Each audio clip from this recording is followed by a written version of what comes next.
করছিলাম কি? ভোট এবার ভোটে সবাই ভোট দিতে চায়, তাই তো? এবার ভোটে কাকে ভোট দিব আমরা?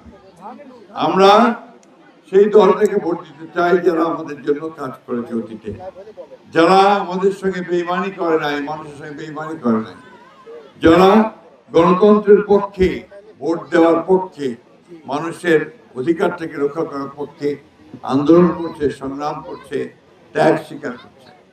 আমাদের নেত্রী দেশনেত্রী বেগম খালেদা জিয়া, তিনি 6 বছর জেলে ছিলেন এই সংগ্রামের জন্য।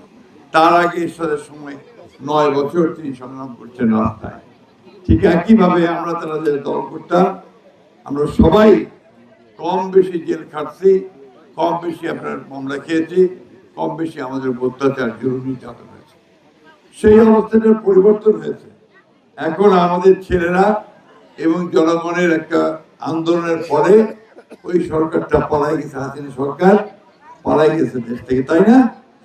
এখন সুযোগ আসছে এই ভোটে আমরা সঠিক একটা সিদ্ধান্ত দিয়ে এমন একটা সরকার গঠন করতে চাই যে সরকারটা জনগণের কল্যাণের জন্য কাজ করবে, যে সরকার গণতন্ত্রকে রক্ষা করবে, যে সরকার বাংলাদেশের স্বাধীনতাকে রক্ষা করবে।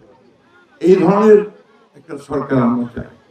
আমরা মনে করি বিএনপি হচ্ছে সেই দল যে এই সময়ে সবচেয়ে ভালো এই কাজটা করতে পারবে। বন্ধুগণ, আগে নির্বাচন হইতে বেশিরভাগ সময় নৌকার ধানের শীষে, তাই না? এখন তো নৌকা নাই। নৌকা নাই বলে যে দলটা আছে, যারা স্বাধীনতা যুদ্ধ করেছে, আমাদের দলের প্রতিষ্ঠাতা শহীদ প্রেসিডেন্ট জিয়া রহমান স্বাধীনতার যুদ্ধ করে ঘোষণা করেছিল। আমাদের নেত্রী বেগম খালেদা জিয়া, তিনি সেই পতাকায় উঠে তুলে ধরতেন। আমরা স্বাধীনতায় বিশ্বাস করার রাজনৈতিক দল, আমরা গণতন্ত্রে বিশ্বাস করার রাজনৈতিক দল, আমরা জনগণের অধিকার বিশ্বাস করে রাজনৈতিক দল। আমরা অতীতে উন্নয়ন করেছি, আমরা অতীতে মা বোনদের জন্য ট্রান্সফার পর্যন্ত আমাদের মেয়েরা যেন লেখাপড়া করতে পারে তার ব্যবস্থা করেছি, আমরা মেয়েদের চাকরি দেওয়ার ব্যবস্থা করেছি, আইন শৃঙ্খলা পরিস্থিতি রক্ষা করার চেষ্টা করেছি। আমরা কৃষক সমাজের জন্য, আপনাদের মনে পড়ে কিনা, 5,000 টাকা পর্যন্ত কৃষি ঋণ মাফ করে দিয়েছিলাম, মনে আছে? আমরা বিশ্বাস করি না। আমরা বিশ্বাস করি হিন্দু, মুসলমান, বৌদ্ধ, খ্রিস্টান সবাই একজোট হয়ে দেশের জন্য কাজ করলে আমরা বিভাগ সৃষ্টি না করে আমরা দেশকে উন্নতির দিকে নিতে পারবো। কি হিন্দু ভাই বোনরা কি বলেন?